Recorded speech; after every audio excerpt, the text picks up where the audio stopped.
Well, good morning, everyone, and welcome to the Virginia SBDC's Google to Great webinar, Google AdWords. This webinar, as those that have preceded it, is designed to give you an overview of how to actually use this powerful tool and some practical tips from a small business perspective. If you've missed any of our other webinars, you can find a recorded version of them on the Virginia SBDC website under Online Training. All of our Google to Great webinars are presented by Ray Sidney Smith, a self-proclaimed Googleologist and president of W3 Consulting, a digital business strategy firm that provides training on how to use various web-based technologies to small businesses. If you have any questions during the presentation, please type those questions into the question window and Ray will do his best to answer them. Without further ado, here's Ray Sidney Smith. Thank you, Tracy, and thank you to the Virginia SBDC for having me on these Google to Great webinars. Today we'll be talking about advertising on Google using the Google AdWords program. Google AdWords is a humongous program, so we won't really be able to go over everything about Google AdWords. We're just going to touch the very surface of it to understand how the product works in general, and I'm going to take you through that by actually setting up an AdWords account with you this morning.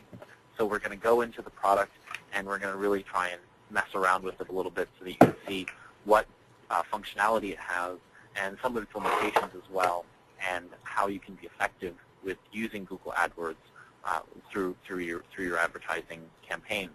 So for anyone who hasn't been on the webinar before, again, if you need to ask questions or anything like that, feel free to do that through the panel that Tracy has is manning. She can stop me and ask questions. But if you're on Twitter, feel free to go and send those at W3 Consulting and hashtagging it Google to Great. So I'm going to hop out of here and I'm going to jump back to our browser window, and we're going to go into Google AdWords.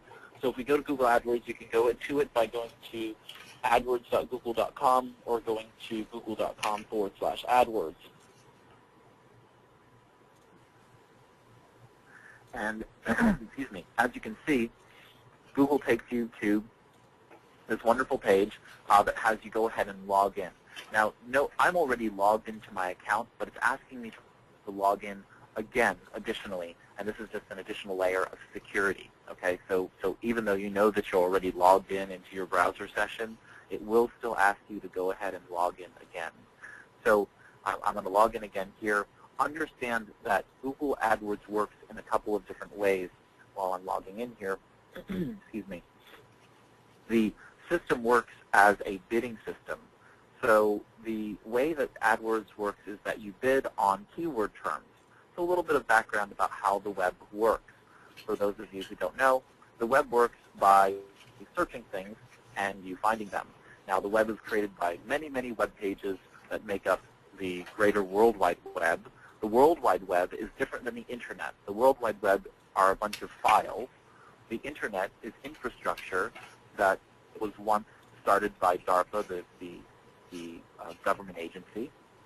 And what we find on the web are the things that are on the World Wide Web, those pages, those files.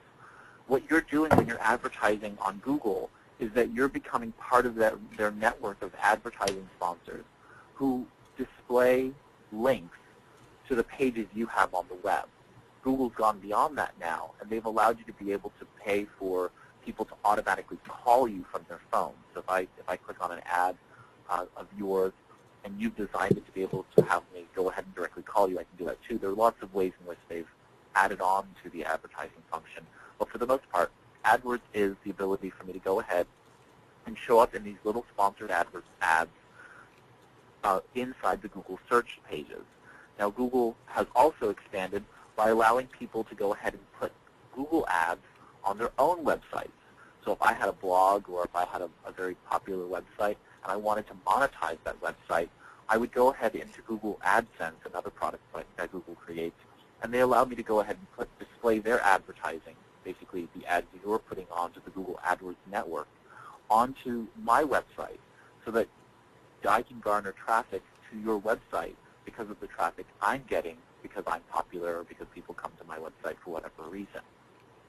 And you're presuming that there's some type of affinity between us. That is, if I'm a blogger talking about, cereal products, and you sell cereal products in your local retail store, in your local grocer, well, if you're a local grocer, you would put those ads into AdWords to go on to my website because I'm a blogger talking about cereal, and therefore we would have this local affinity. Does that make sense?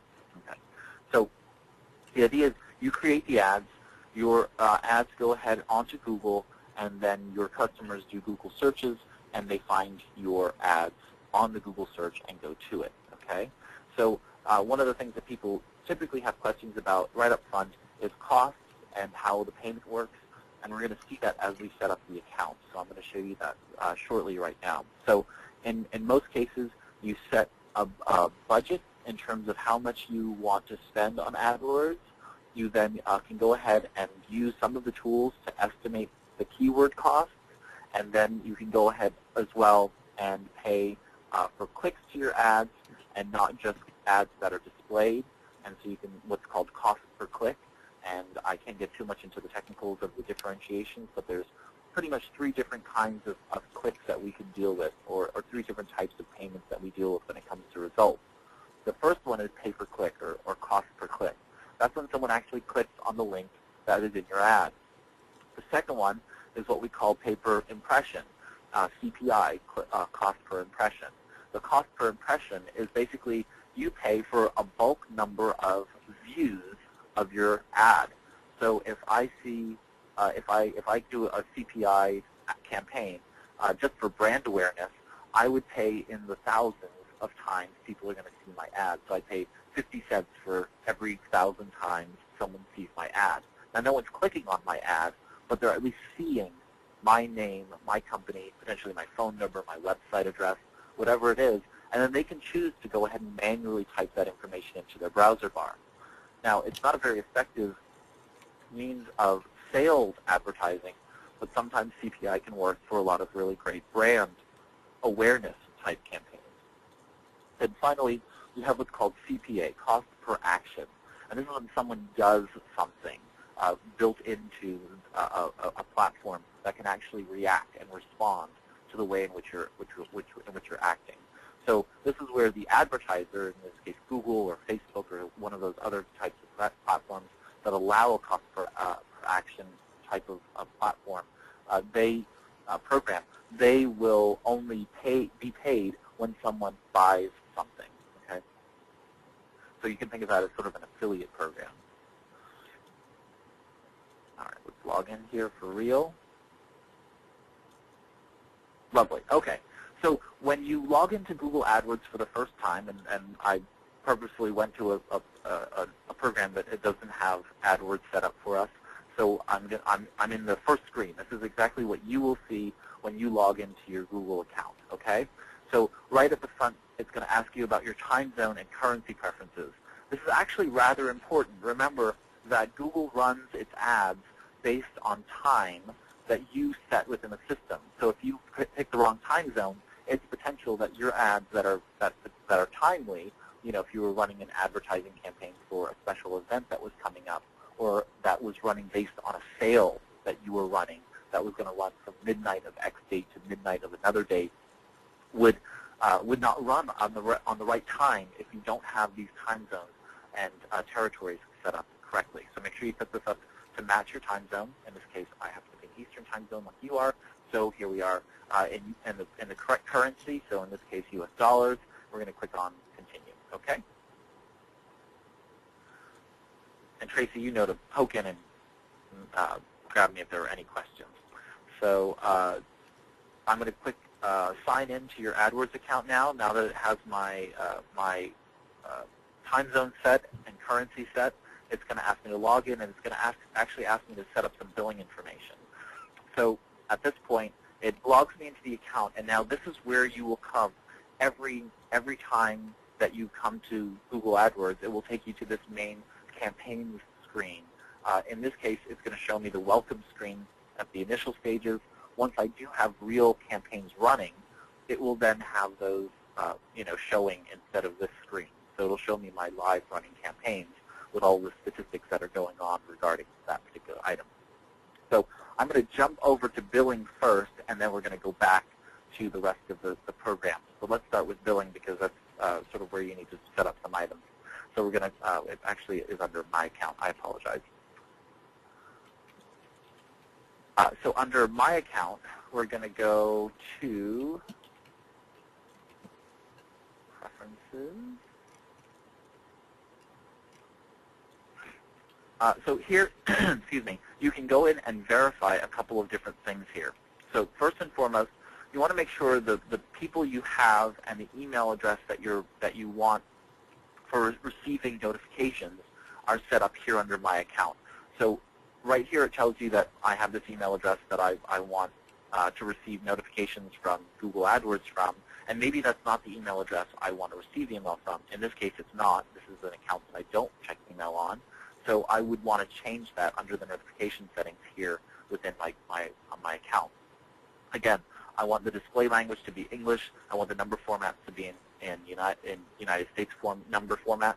And I want the account, again, we want to just verify that time zone. It's really important that you go ahead and make sure the time zone is there.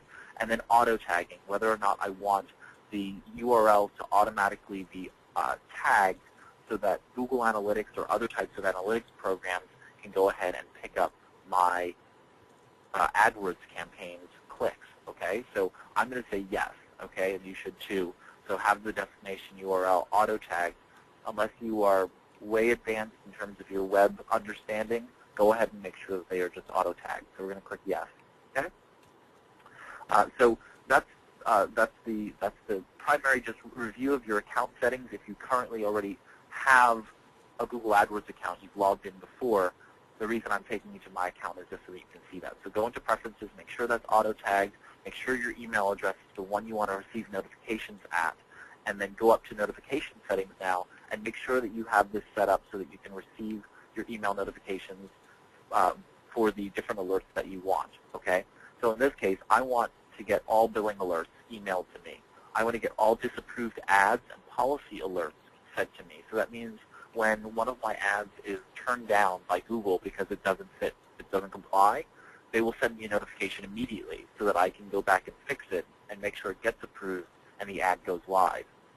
Again, if there are any policy changes, they can send those policy alerts to me because those will affect my ads.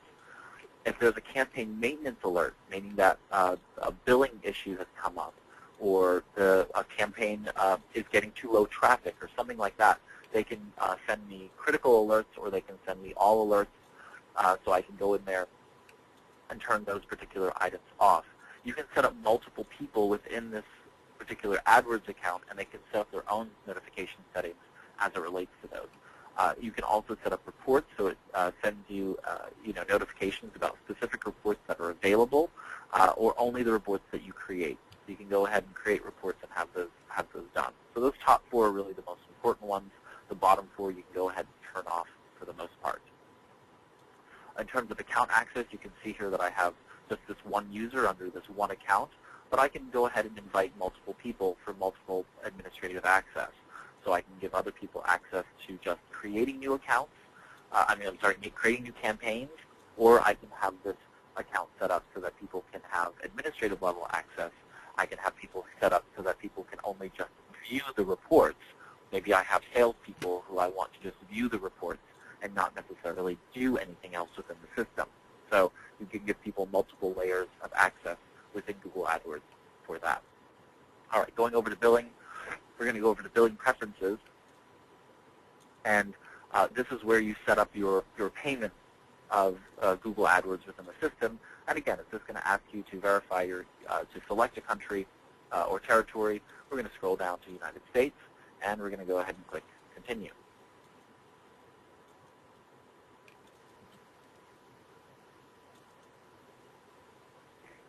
You'll note, and don't think this is crazy, but the AdWords program, since it's so large and involved, it will sometimes run slow for you. So don't get discouraged by its running slow. It does it on occasion. It's not you. So if you have a business name and you're not just a sole proprietor, you go ahead and put in your business name and the contact. Put in your street address. And this does require me to actually put in real information, so that's why I'm actually putting in real address and stuff. All right, so you fill in your company name, contact, street address, and phone number. Click on Continue. It'll take you to these settings. So your settings are for you to do automated payments, and the automated payments means that it will take the payments as you submit things, and therefore it will automatically charge your billing account based on a threshold amount. And the threshold amount is really based on a number of different criteria. But for the most part, it goes ahead and says, okay, well, you're running X number of campaigns, and that's going to cost you $50 a month. And so we're going to charge you $50, work against that balance, and then when you get down to X dollars, maybe $5 or whatever, we're going to charge another $50 so that you don't ever your campaigns are never in a position where they would run out of money within your account. The other is for you to actually make manual payments, and your ads go ahead and run after you've manually made that first payment, so you can choose one or the other. The ways in which you can pay are through a bank account or a credit card. The other is through a promotion code. And I would note that if you go to, Tracy, you can probably correct me on this, but it's virginiagetonline.com or Virginia Get Your Business Online. If you just Google that, there is a website that was created by Google, and on that site there is a credit for anyone who has not used AdWords before. You basically can click on a link, and it will send you or give you a promotional code, I think for $75 worth of ad credits to start out with. So if you go to, I think it's virginiagetonline.com or virginiagetyourbusinessonline.com, something like that, it will give you that promotion code. And you can plug that in there, so you can start off with $75 to try out the AdWords platform. Notwithstanding, you would otherwise use a bank account or a credit card, and for purposes of today, I'm not going to do that. I'm going to see if AdWords will let me move along. No, it's not. Well, let's see. Let's actually go to the Virginia Get Online.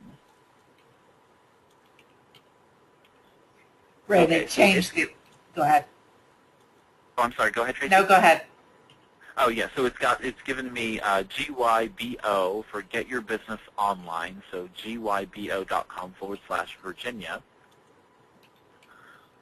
And over here somewhere under here, they give you a free bit of credits. Let's see, Get Online. They've moved all of this around. Yeah, they did.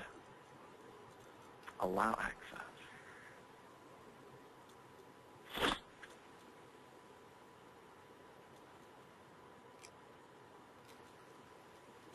So they have you do a bunch of little things here, but I'm just doing it just to see if I can get the promotional credits, and I definitely do not want that Intuit site. Learning Center. AdWords. Somewhere in here, they give you, it must be buried somewhere in here. Do you remember where they give it to you, Tracy? They've actually changed this all around. Why don't you move on, and I'll take a look while you're presenting. Okay, wonderful. Now, let's see. Well, the problem here is that I thought it was going to give me an AdWords credit. Oh, well, if you look, Tracy, I'll continue on. All right, so what we're going to do here is we would place our bank account, credit card, or promotional code into the payment settings, and then it's going to take me through the process of verifying the bank account. If I have the bank account set in, it will want to go ahead and verify that bank account with my bank, and then give me a positive that it's working. If I put in a credit card, it will go ahead and do that as well. It'll verify that, and I'm good to go. And then if I put in the promotion code, and it's a good promotion code, it will verify, and then it will put money into my account. We'll then be taken over to the terms and conditions screen, and I can't do that with you here right now, but it'll take me over to a terms and conditions page, and that terms and conditions page will go ahead and have me just say that I'm going to not do anything that is in opposition to the terms of service with Google AdWords. Now, some of those things are, bidding on terms that are in opposition to a terms of service for an affiliate program that you might be a part of. It also means that you aren't going to bid on terms that are for brands that are not yours or that you're not allowed to bid on. Like Google, you can't bid on the term Google, because it's their own brand, and so you can't do certain things like that. So you accept the terms and conditions, and then you move on, and now the system can actually start placing the campaigns into effect. Okay, so under the billing summary, which you just go to billing and then drop down to billing summary, you can see here now it tells you what your last payment was in this first box. In the second box, it will show you your primary payment method. And then if you go to the third box, it'll, of course, tell you what your current balance is, basically what your current spend is. Okay, so if you've currently spent X amount of money, it will tell you how much you've spent and how much money is left in the balance of your account. Okay, so you can do that based on the current month, which is its default, and then you can do that based on all time. And you can, of course, do other spans of time. Just by clicking on the radio box next to that item, you can select a period of time or type in the date, and it will go ahead and give you that period displayed for you. Also, you can see all transactions, and at some point when you've done more and different things, like you've gotten credits, you've gotten bank payments or credit card payments, it will show you those different transactions in full. So that's really just the billing component of things. In general, it's pretty de facto. It's pretty prima facie, so don't worry too much about it. But if you run into issues with regard to the billing help, note that Google AdWords has its own separate billing help. You can see right here in the bottom right-hand corner of the billing summary screen, there is the billing help button. You have to use that for being able to get assistance with billing help as opposed to just how to use AdWords in general. So make sure that you go to billing help as opposed to the normal Google AdWords assistance. Okay.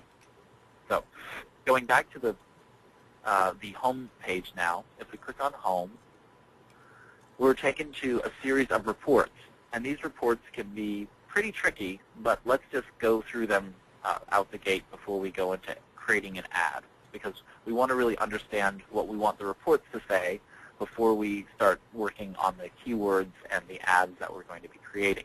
So starting out here, we have all campaigns, so we can see all the campaigns, but we can also see the campaigns based on sort of filters or different cross-sections of which ones we're running. So if we have all campaigns selected, these graphs are going to the graph is going to show me all of the performance across all of them. But if I only want to see the campaigns that are currently enabled, ones that I haven't paused, or ones that haven't gone inactive or non-active because of payment issues or because of disapproved ads or whatever it might be, they're all enabled. Those are the ones that I want to see in this particular view. Campaigns can be grouped into in general into what are called ad groups. Those ad groups allow you to be able to look at ads in bulk. This is going to be really important as we move along because you're going to create lots and lots of ads, and you're going to then group them together so that you can see their performance not only as a mass, but then individually as well.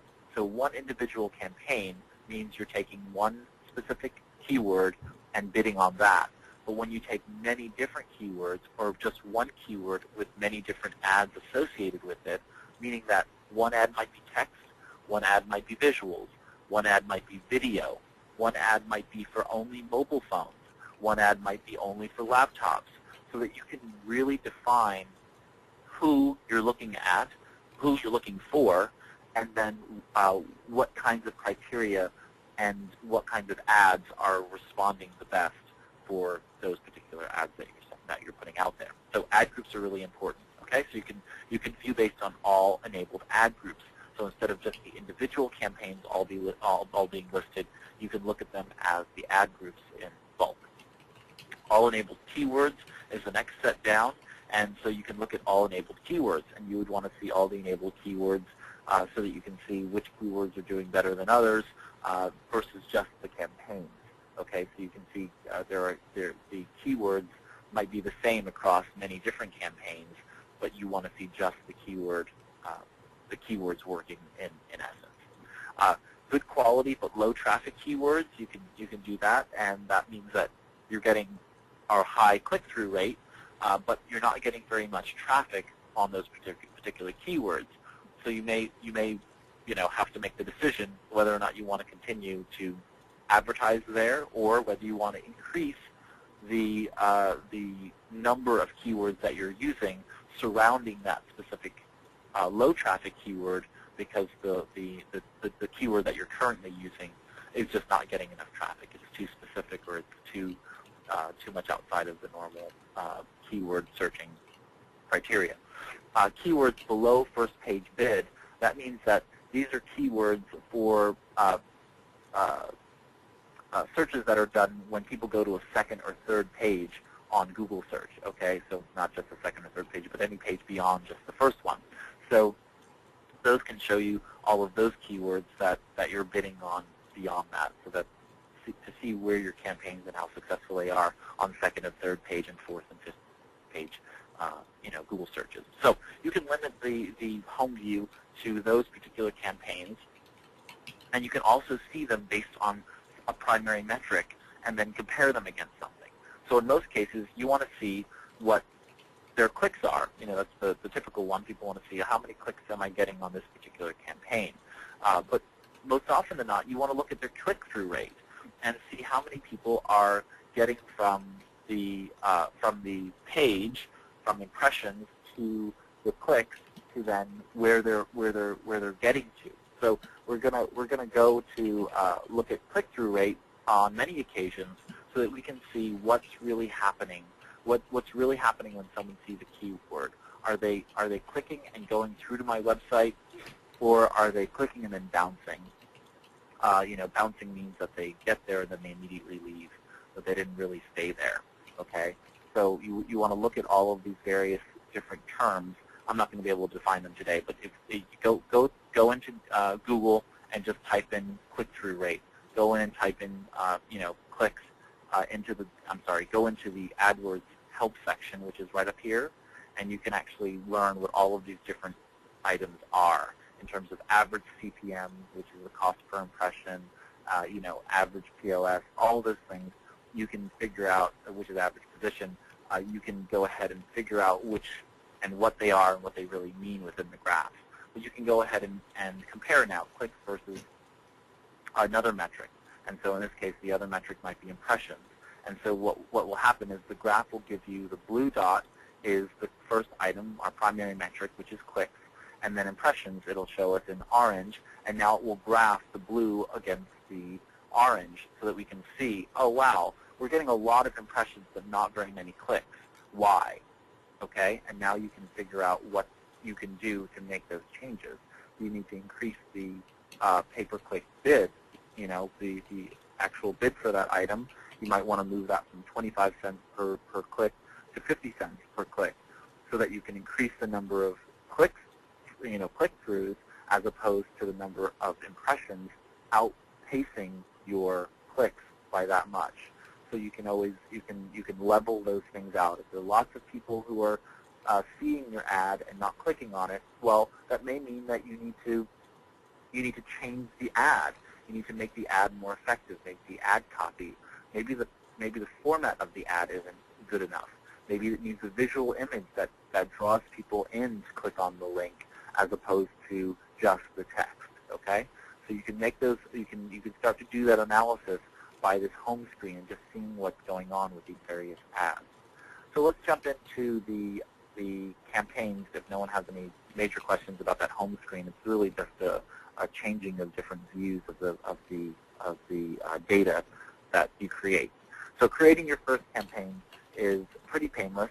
We go ahead over to the Create Your First Campaign button, and we click on it, and now it opens up this little display screen. And the display screen says, you're ready to create your first campaign. Try focusing on one product or service to start. And this really makes a lot of sense.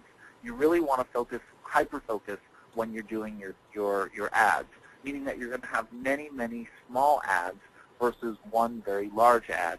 You don't want an ad that says, come to my store. My store is say that you're I'll use the example of a local grocer again. If I'm a local grocer, I don't say, come to my local grocer. I want people to come and buy my specific brand of cereal. I want someone to come and buy my Ray's cereal box of cereal, okay? And so my ad is going to be hyper-specific on that cereal, and I'm going to do that ad in many different ways so that people will be able to see my ad in a format that they will appreciate and want to click on and therefore buy, okay? So let's just use that silly example just for today's sake. So I'm going to say Ray's cereal. All right. Now, I'm not just going to say Ray's cereal because you'll note here we have many different ways in which to show this particular display ad. So I can show this in search, and search means Google search, okay? When we talk about display networks, we talk about all the other networks that Google has on partner sites. So search is Google search and Google search partners, meaning that if I have a blog and it's very popular, I might use that blog. I may have a lot of posts on that blog, and I want to be able to search that website, my own blog site. And what I'll do is I will set up Google to give me what's called Google Custom Search. And Google Custom Search will allow Google's tool to be on my website, just like a Google toolbar, a Google search bar. And Google search bar will go ahead and let me search Google's my website only for content on my website. So, Google indexes my website, Google does all the search, and now it displays a search of my content for you on my website. Well, right in there, I can actually have Google display advertising. And so you'll get the actual advertising that you would normally get on Google's regular search page, but it's specific to my own web page. So when they mean search network, they mean Google search and as well as those search partner websites where they show up. So searches that are happening on Google.com and then as well on other people's websites that have the search tool enabled.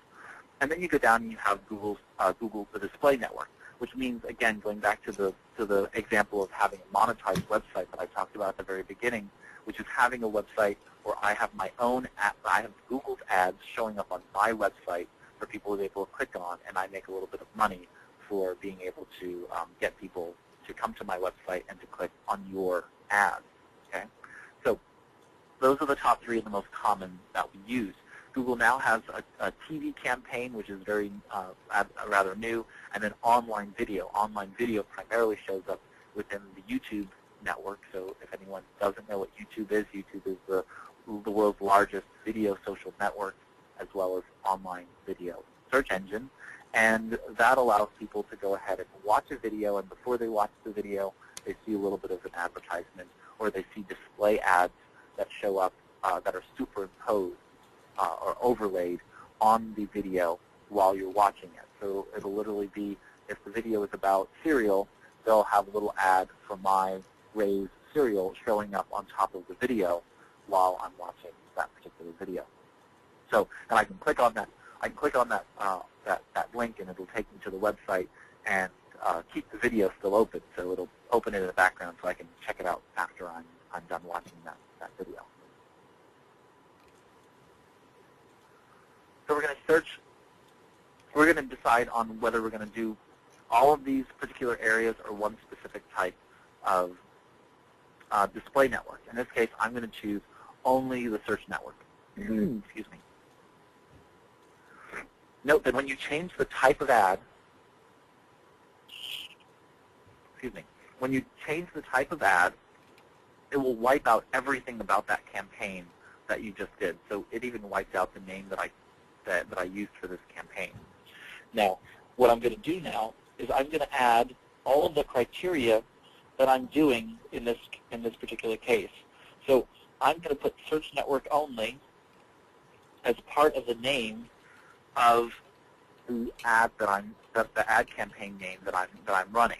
So what I might do is that if I want to add more criteria for this particular ad, I may actually just start to create acronyms. So for this case, I know that Ray's cereal, SNO, means that SNO is the search network only. And now I'm looking for just the search network only, folks. I'm looking for a standard keyword targeted text ad on Google search. So I just want a very basic, so when someone goes to Google search or one of the search partners, to show a text ad. Okay. Going down, you have the choice of network. So if I chose another option, it would give me more options in terms of the display network, specific websites. Excuse me. So, for instance, I could limit a particular campaign not to show up on, my own blog, for instance. If I had a blog and I didn't want my own ads showing up on my own blog, I could do that. If I didn't want my ads showing up on a specific website, a specific competitor's website, you could do that as well. You can limit your exposure to particular places to target your audience. Or if I know that there's a confusion about my product with particular keyword terms, I could limit those to only particular networks so that those aren't shown there as well. If I go down to desktops and laptops, mobile, and tablet devices, I decide that what I want to do is I only want to see mobile search results. So I'm going to click on Let Me Choose, and I'm going to unselect or deselect desktop computers and tablets with full browsers. I just want mobile devices with full browsers. And so now what I'm going to do is I'm going to go up here and I'm going to make that annotation again to my campaign name, which is I'm going to put mobile devices, full browsers. So now I know that, I'm sorry, I usually just use MFB. So my normal acronym is MFB. So I put in MFB as mobile full browser. So I know that these are not mobile devices that are using what we call WAP browsers, the wide area protocol browsers. And so they're using a full browser within a smartphone, basically. So I'm looking for smartphone users that are searching, the Google network. They're using Google, and they're searching for Ray's cereal. And now I go down to locations, and I can choose the location that I want my ad. Okay. And in this case, I want to decide on some very specific locations. In this case, I want people who are only shopping for Ray's cereal in my zip code, which is 22201. I know that I'm going to hit 82,000 people. That's the number of people in that zip code that I could potentially reach in Arlington, Virginia. And I can go ahead and start to add or exclude folks. Note that that's just the postal code. I say, oh, well, 82,000 really isn't enough people. But let me think about it. So I go ahead and add the 82,000 people in there. And I go ahead and type my zip code back in again, and I decide to go ahead and expand my my exposure for this ad to all of Arlington, and I want to hit all the people in Arlington, the 421,000 folks in Arlington. And I'm going to click on that one now, and so you can see that Google automatically tells me, oh, you've got some redundant targeting here. You've got 22201, but that's already included within the Arlington, Virginia that you selected. So now I can remove this, or I can leave it in there. But note that it's going to basically redisplay ads to people within a zip code because it's redundant advertising. And I don't really particularly want redundant advertising, so I'm going to go ahead and remove that. So I'm just going to expose this to only people in Arlington, Virginia, and I know that my reach is going to be 421,000. This makes a lot of sense when we go back to the home page and we start doing some analysis, because the number of clicks per impression is going to go against this 421,000 person reach. So we know that we're geo-targeting to 421,000 people. If we start to see a dramatic number of clicks or a dramatic number of impressions and not sales, then we could make some good guesswork of what's going on with those 421,000 people. So remember that number. You want to take that number down. Okay. I might even go here and add, 421K. And now that tells me my audience reach is about 421,000, so that when I'm looking at the campaign name, I can quickly and easily figure out what's going on. So again, going back, this is Ray's cereal ad. It's going with search network only. These are people only searching for things and seeing them in display, the search ads in the search results pages on a mobile device with a full browser. And I know that I'm looking at 421,000 people in, say, let's put Arlington, Virginia. Okay, so I know it's 421,000 people in Arlington, Virginia. Now, notice the name is getting really long, but this is really helpful for me when I'm trying to quick and easily glance across the reports to figure out which ad campaigns are working really well. Notice the specificity of this ad. This ad is very, very specific.